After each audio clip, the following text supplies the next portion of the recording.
Hello friends, welcome to water power channel.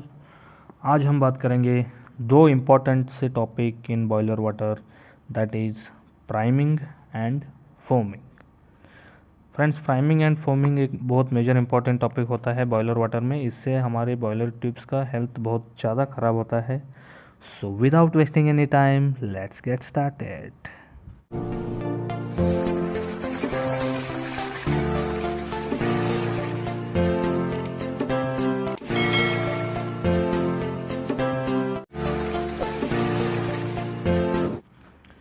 तो पहले friends आप समझ लेते हैं प्राइमिंग क्या होता है। प्राइमिंग का मतलब होता है the process of formation of wet steam is called priming. आपको सेंटेंस से पता चल गया होगा, the process of formation of wet steam मतलब हमको क्या चाहिए फ्रेंड्स, टरबाइन में ड्राई स्टीम चाहिए। ड्राई स्टीम रहेगा तो टरबाइन का ब्लेड में भी कुछ फ़र्क नहीं पड़ेगा और ट्यूब्स को भी कोरोजन और स्केलिंग भी नहीं हो सकता है।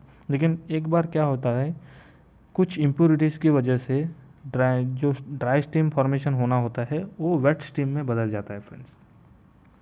इसे ही हम प्राइमिंग कहते हैं। The process of formation of wet steam in boiler water और in boiler is known as priming. Because of priming efficiency and life of machine parts decreases. दोस्तों, प्राइमिंग की वजह से हमारा मटेरियल और मशीन का पार्ट्स डिक्रीज होता है, क्योंकि प्राइमिंग में क्या हो रहा है, वेट स्टीम मतलब जो ड्राई स्टीम रहता है उसका वेलोसिटी ज़्यादा रहता है और बिना कांटेक्ट में आए हुए वो पास हो सकता है ट्यूब में। लेकिन वेट स्टीम रहा तो वो रिएक्ट करके मटेरियल को खाने लगता है और मटेरियल को बर्बाद कर देता है friends. While steam production happens rapidly, some water droplets will be carried, thus the formation of wet steam happens. देखिए फ्रेंड्स, जब हम स्टीम प्रोडक्शन करने के लिए एक रूल्स होता है फ्रेंड्स, हमको स्लोली हमारा फर्नेस का जो टेम्परेचर है उसे बढ़ाना पड़ता है। लेकिन एक एक बार क्या होता है, स्टीम को हमको जल्दीबाजी में हम एकदम से टेम्परेचर बढ़ा देंगे तो स्टीम फॉर्मेशन रैपिडली होने लगता है। इस टाइम में जो स्टीम फॉर्मेशन रहता है ना, इसके पूरी तरह से हमारा वाटर का कंटेंट पूरी तरह से रिमूव नहीं हो पाता। तो इस चीज़ में हमारा पानी का प्रेजेंस आ जाता है स्टीम में। उस presence of pani that is wet steam is called as priming. तो अब आप समझ लीजिए reasons for priming. So major reasons for priming है friends, sudden boiling, presence of suspended impurities. Sudden boiling मतलब मैंने आपसे अभी से बताया ना कि जल्दबाजी में हम बॉइलिंग करने लगे तो एकदम से हमको ड्राई स्टीम नहीं मिल पाता और प्राइमिंग हो सकता है friends. Presence of suspended impurities, suspended impurities मतलब फ्रेंड्स जब भी हमारे डीएम प्लांट में हम टोटल सस्पेंडेड सॉलिड्स को रिमूव नहीं कर पाए और रिमूव करने के बाद भी डीएम प्लांट के आउटलेट में कुछ सस्पेंडेड इम्प्योरिटीज उसमें मिक्स हो जाए तो इसकी वजह से भी हमारा प्राइमिंग हो सकता है फ्रेंड्स। क्योंकि हम सिर्फ डीएम आउटलेट में हमारा फिल्टर किया हुआ पानी बेचते हैं, उसके बाद में पानी किधर किधर से कांटेक्ट को लेके जा रहा है ये हमको नहीं पता रहता, उसका भी हमको ध्यान रखना पड़ता है friends. Wrong design of boiler, कुछ जगह पे डिज़ाइनिंग ऑफ बॉयलर भी अच्छे तरीके से करना पड़ता है फ्रेंड्स, नहीं हो तो प्राइमिंग हो सकता है। क्योंकि फर्नेस में हर जगह इक्वली टेम्परेचर स्प्रेड होना चाहिए। अगर डिज़ाइन अच्छा रहा तभी ये हो सकता है, नहीं तो हमारा प्राइमिंग का प्रॉब्लम आ सकता है। हाई स्टीम वेलोसिटी, ये भी एक कारण है फ्रेंड्स। अगर हमारा स्टीम का वेलोसिटी हाई पर रहा तो भी हमारा प्राइमिंग हो सकता है। अभी आप देख लीजिए प्रिकॉशंस, मतलब हमको प्राइमिंग से बचने के लिए बॉयलर में क्या क्या करना चाहिए। प्रॉपर बॉयलर डिज़ाइन, जब भी फ्रेंड्स आप एक अच्छा कंपनी का बॉयलर डिज़ाइनिंग करना चाहिए एक फैक्ट्री में, थर्मैक्स हो गया, सिस्टन हो गया, और ऐसे भी बहुत अच्छे से कंपनी जो है उनका रेपुटेशन भी अच्छा है, उनको प्रॉपर बॉयलर डिज़ाइनेशन करना पड़ेगा। एक बार डिज़ाइन हो गया तो कुछ नहीं हो सकता फ्रेंड्स, इसलिए proper boiler design very important बात है। उसके बाद मेंटेनिंग लो वाटर लेवल, कभी भी आपको ड्रम में लो वाटर लेवल मेंटेन करना चाहिए फ्रेंड, क्योंकि अगर 50% से ज़्यादा आप वाटर मेंटेन करोगे तो एकदम से टेम्परेचर मिलने की वजह से स्टीम तो बन जाएगा लेकिन वो ड्राई स्टीम नहीं बना पाएगा, क्योंकि हाई वाटर लेवल की वजह से उधर प्रेशर ज़्यादा रहता है फ्रेंड्स, इसलिए वो वेट स्टीम ज़्यादा प्रोडक्शन होगा।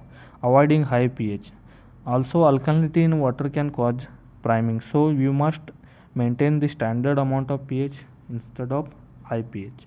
Sludge and scale should be removed by CBD and IBD continuously. जब भी ड्रम में हमारा स्लड्ज और सिल्का स्केल ये सिलिका का परसेंटेज ज़्यादा आ गया, स्लज इसका मतलब होता है स्लज परसेंटेज ज़्यादा हो गया, उस टाइम आपको कंट्रोल रूम में इत्तला कर देना चाहिए कि CBD या IBD देने के लिए, तब आपका स्लज और स्केल रिमूव हो जाता है हाई प्रेशर की वजह से। इसे भी आपको हर एक टाइम के बाद में मेंटेन करना पड़ेगा फ्रेंड्स, CBD और IBD देके। तो चलिए फ्रेंड्स, ये था प्राइमिंग के बारे में। अभी समझ लेते हैं फोमिंग। फोमिंग ये एक बहुत बड़ा टॉपिक है फ्रेंड्स। ये दोनों बहुत इंपॉर्टेंट मेजर रोल प्ले करते हैं in boiler water. It's the formation of bubbles on water surface which can't be breaked easily. जैसे हमारा प्राइमिंग में वेट स्टीम प्रोड्यूस होता है, सिमिलरली फोमिंग में क्या होता है फ्रेंड्स, बबल फॉर्मेशन होने लगती है। ये बबल फॉर्मेशन किस लिए होती है friends, presence of oil, grease and alkali materials in water. जब भी हमारा ऑयल, ग्रीस और अल्काली मैटर्स जो होते हैं ना फ्रेंड्स, ये वाटर के साथ रिएक्ट करेंगे तो ये सोप को फॉर्मेशन करते हैं फ्रेंड्स। सोप मतलब फोम। अगर ये फोम प्रोड्यूस हो गया, ये फोम क्या करता है फ्रेंड्स, ये फोम वाटर का जो सरफेस टेंशन है ना उसको डिक्रीज करता है।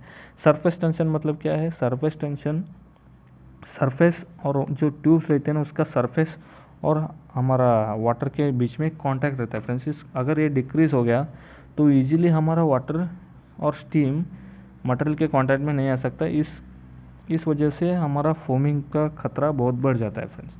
Presence of oil, grease and high alkali water, this causes foaming. These things makes foam when they react with each other, which decreases the surface tension. तो इस चीज़ों की वजह से हमारा फोमिंग होता है फ्रेंड्स। उसके बाद प्रिकॉशंस, हमको फोमिंग से बचने के लिए क्या क्या प्रिकॉशंस लेना पड़ेगा। Water should be free from oil, grease and high alkali. तो friends water should be clean रहना चाहिए। हमारे डीएम प्लांट में प्रॉपर तरीके से ट्रीटमेंट होना चाहिए फ्रेंड्स, तभी हम ऑयल, ग्रीस और हाई अल्काली को रिमूव कर सकते हैं। और वैसे भी डीएम प्लांट के बाद में जब आउटलेट जाता है वो भी हमको ठीक से ध्यान रखना पड़ेगा कि उसमें ट्रीट किया हुआ पानी में कुछ मिक्स नहीं होना चाहिए friends. Use of anti foaming agent, for example custard oil. Use of anti foaming agent, आप एंटी फोमिंग एजेंट भी यूज़ करते हो फ्रेंड्स। ये क्या कर सकता है, ये वाटर का सरफेस टेंशन को फिर से बढ़ा देगा जो डिक्रीज हुआ था फोमिंग की वजह से। अगर आपका वाटर का सरफेस टेंशन बढ़ जाएगा तो सिमिलरली आपका फोमिंग भी कम हो जाएगा फ्रेंड्स। मैं आपको अगले